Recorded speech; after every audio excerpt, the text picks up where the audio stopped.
proposition. I will give you the earth if you will worship me. Now, you and David Fincher, you guys have been a creative powerhouse, both in live action and in animation. What draws you guys back to LDR every single time? I don't know that I would classify myself as a powerhouse. It's very kind of. Now I'm more like maybe an Energizer battery. Could be maybe the C battery, the big one, not the AAA, but still. Sorry, what was the question? What keeps bringing you guys back together on this? Oh, I don't know why, but David loves the show. So he's happy to be a part of it as long as we get the chance to do it. I will never get tired of this. I can do the show until I fucking die. I can watch a show until you die. You'll keep seeing something new until we die. Absolutely. Like I was just at Guillermo's house because he was doing a Q&A, so I stopped by. Guillermo's like, I want to do an episode. Okay? So there's a lot of people that love the show, and because the format is so freeing, and you can do whatever you want, really. Now, look, you know the world of animation better than most. Is there an animation style that you guys haven't done yet on LDR that you'd like to do? I think there's some opportunities to do hybrid stop motion CG stuff. We've done stop motion that looks like, or CG that looks like stop motion, but we haven't done a hybrid of that. There was a short a while back called Madame Chuti, I think it was, and it was stop motion puppets, but they composited live action eyes into characters, and it was uncanny and cool.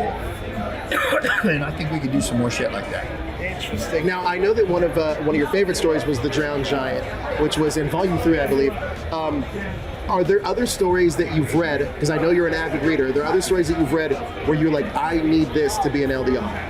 About 1 billion. Yeah, there's a bunch. Any in particular that you'd like to get for the next one?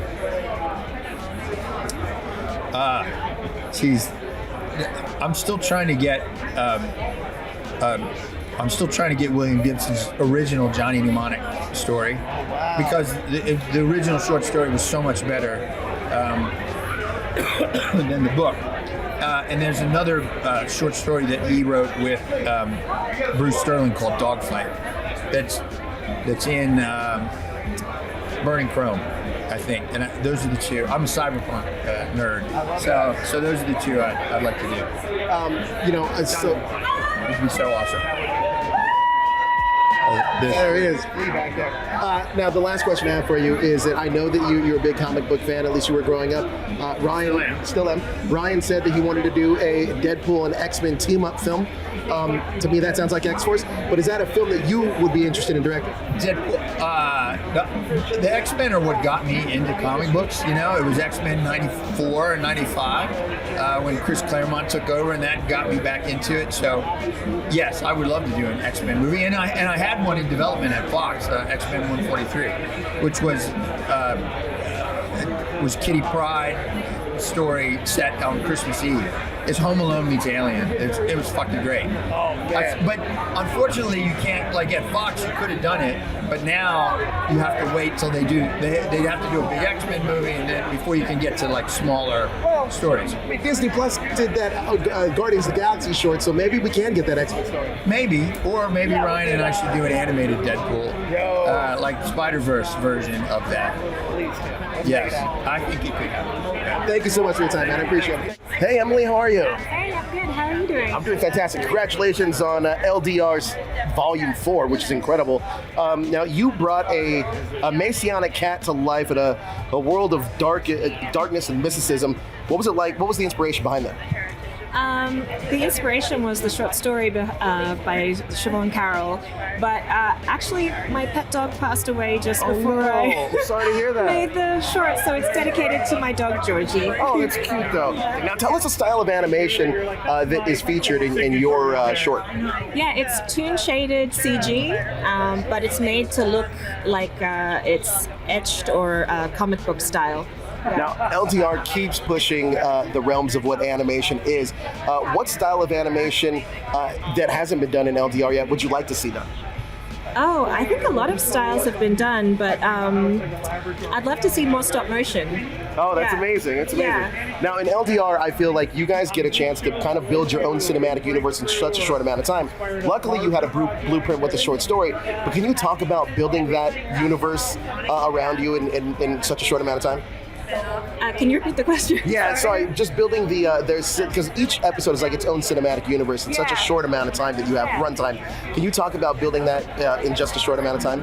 Yeah, it's the same that goes into making a feature film, but it's just short. So it's the same level of thought and design process and character and world building. So you just throw everything into it that you would into a big project. Love it. Now, for anyone that hasn't seen LDR, how would you pitch your episode? It's a gothic horror comedy set in 18th century England in an insane asylum. And it's a showdown between a cat and the devil for the soul of a poet. I cannot wait to see it. Thank you so much. I appreciate it. Thank you. This season is absolutely incredible. At least the 3 episodes I saw. I can't wait to see the other 7. I'm sure they're going to be fantastic. But you did Spider-Rose, right? Now, Spider-Rose, you dive back into Bruce Sterling's universe. What sci-fi themes were you most excited to expand with the story? I think one of the things that's actually interesting about these shows, it looks science fiction, but the themes and the story is actually universal. I think the best science fiction is ones that actually can appeal to everyone. The thing that I love about Spider-Rose is the emotion. The fact that it's about a woman dealing with connection and empathy and all this grief that she's dealing with. I think it's a beautiful story about how, getting over it can have its cost. And, it's just a great place to explore that. Now, as the supervising director for the series, can you talk about balancing the widely different tones in animation styles and stories while maintaining that cohesive LDR kind of like aesthetic? Are you maybe not aesthetic, but that LDR kind of like vibe? I think it's based on a lot of the short stories that Tim Miller has been growing up reading all these years. So that definitely creates a cohesiveness. But one thing that we really try hard to do is that there's variety, that there's funniness, there's like darkness. There's almost never happy endings in any of these. But you got to have something for everyone, so that for the sake of an anthology, you get complete change and difference and variety, different flavors for everybody. Now, you guys do so many different animation styles, and you're right, this is a great show for people that don't know anything about animation, but also for people that do. But are there any animation styles that you guys haven't done yet that you'd like to see on LDR? I think the fact that it hasn't been done yet means we don't know what it is yet. Sure. But I think that one of the things that's beautiful about this show is this is the show that people come to see stuff they haven't seen before. This is truly the experimental test bed for all the things you're going to see next. So I don't know what that's going to be. It's a matter of finding the people that can do it. Now, the last question I have for you is anybody that hasn't seen Love, Death, and Robots, any of the volumes, how would you pitch your episode Spider-Rose?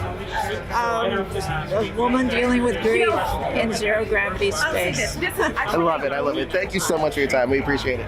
Each LDR short is like its own cinematic universe. What's the most challenging or rewarding part of building yours? I think making a lot out of nothing. And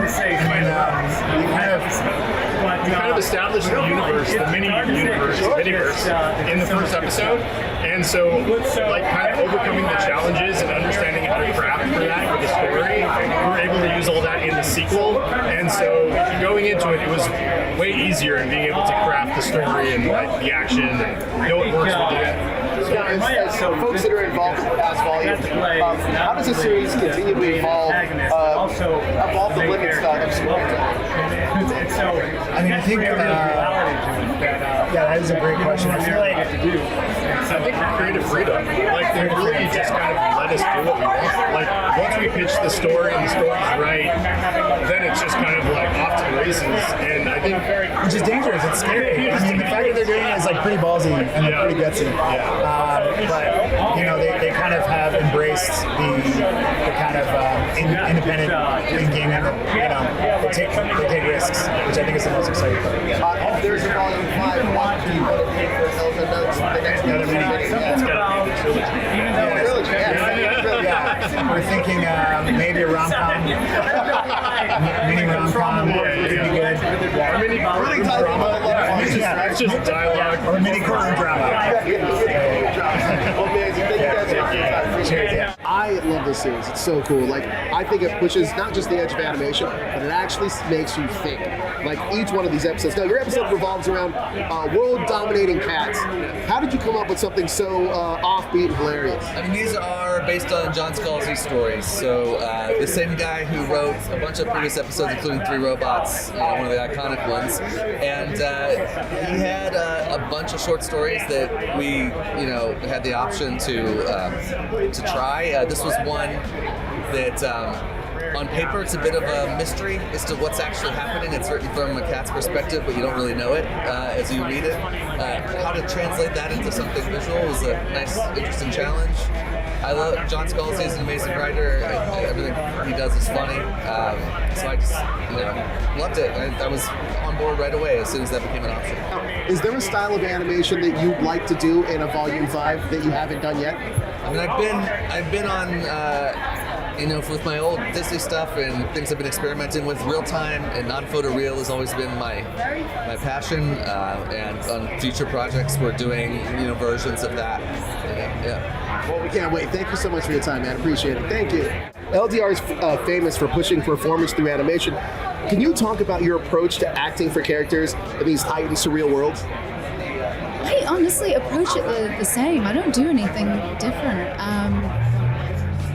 I read it like it was a show or a play. I treated it the same way. Just the difference is, to me, the costume. I'm in a motion capture suit, and there's just like a couple logistics where you have the head cams, and so you can't get as close, or you've got mics, so you don't have to project as loudly. But as far as the acting goes, I just did it the same way I would for anything else, really. What was the physical approach with the motion capture and all that stuff? Was that any different? The technology at all any different than what you used? No, I mean, we've sort of moved away from gluing the dots on the face, so now it's just pen dots. In fact, I've done a couple where I don't even have any markers on the face at all. This one we had markers, though. And I love those suits. They're so comfortable. So I'm always happy to do motion capture.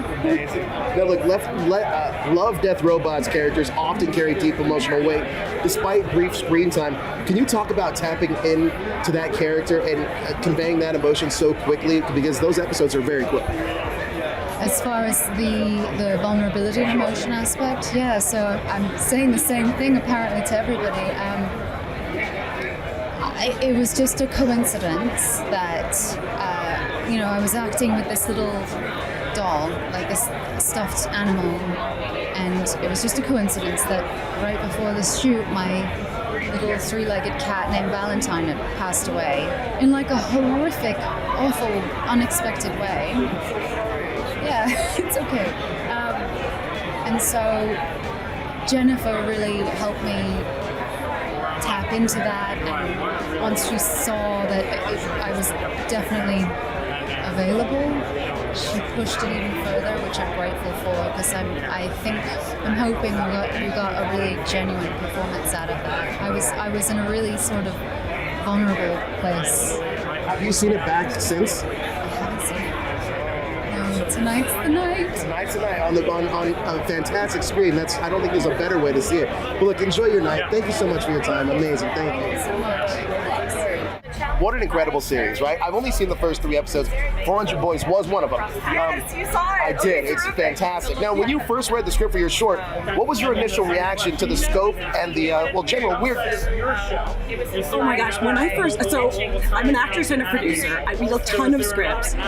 When I read this one, immediately grabbed. And I know you know what I'm talking about because you've seen it, but that jaw-dropping moment toward the end, Crazy. I am just so happy that I get to bring my heart to this fantastic visionary cyberpunk story. I know. I think being in this theater with everybody watching that moment, I literally think it's going to be one of the highlights of my entire career. No, I can't wait to be in there to see it too. Now, look, LDR is famous for pushing performance through animation. How did you approach acting for a character in these heightened, surreal worlds? It's such an honor to be a part of this cast, but the honest to God answer is I put myself in Jennifer's hands. Sure. She is such an amazing director. She's so good at just minimalistic but impactful directing. And of course I come to the table with some ideas, but then she'll just calmly say something and I'll listen to it, take it in, and then we play. And the collaboration is it's everything that an artist wants. Now, correct me if I'm wrong, but this is a bit of a sequel to one of the previous entries in one of the past volumes. Did you watch that one by chance? I did not. It's okay. It's okay. Well, look. I was in a different one. I was in season 1. I was in an episode of that, but it's definitely not a Good Hunting. Oh, I love Good Hunting. It's so good. I play the young hooligan. Yeah, that's fantastic. No, look, LDR characters often carry deep emotional weight, despite with brief screen time. How did you tap into the role so quickly and powerfully with this one? It's all about play. You know, you like an actor. You know, you bring your ideas to the table, and then you trust the collaboration with the creative team. And again, Jennifer is such an amazing director to work with. It's like she so lets you shine, bring what you want to do, and then works with you to create it. Love that. Now, look, for anybody that hasn't seen Death, Love, and Robots, love Death and Robots. I think that's what I said. If anybody that hasn't seen it, what is your pitch for your episode for this volume? What is my pitch? This is fantastical escapism at its finest, and I'm just honored that I get to bring it, help make it. I love that. Amazing. Well, congratulations. Thank you so much for your time. We appreciate it. Thank you.